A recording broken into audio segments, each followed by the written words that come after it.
একদা এক যুবক ছিল যে সর্বদা পাপের কাজে লিপ্ত থাকত। তার হৃদয় পাপের বোঝায় ভারাক্রান্ত ছিল, কিন্তু তবুও সে জীবনের আনন্দের সন্ধান পেত না। একদিন তার জীবনে এক পরিবর্তনের সূচনা হয়। সে এক বুড়ো আলেমের কাছে এসে বলল, হুজুর, আমি অনেক পাপ করেছি। আমার কি আল্লাহ আমাকে ক্ষমা করবেন? বুড়ো আলেম মৃদু হেসে বললেন, তোমার পাপ যতই বড় হোক না কেন, আল্লাহর রহমত তার চেয়েও বড়। তুমি যদি সত্যিকারের তওবা করো, তবে আল্লাহ তোমাকে ক্ষমা করবেন।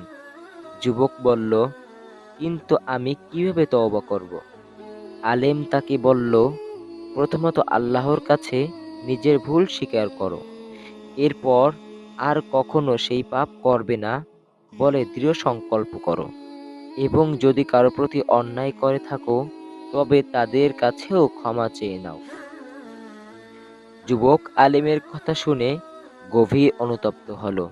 সে আল্লাহর কাছে রাতভর কান্নাকাটি করল এবং তার পাপের জন্য ক্ষমা চাইল। এরপরে সে জীবনের পথ পরিবর্তন করে সত্যিকার অর্থে সৎ মানুষে পরিণত হয়ে গেল। এই ঘটনা থেকে আমরা এই শিক্ষাই অর্জন করতে পারি, আল্লাহর রহমত অশেষ। যদি আমরা আন্তরিকভাবে তওবা করি, তবে তিনি আমাদের সব পাপ ক্ষমা করে দিবেন।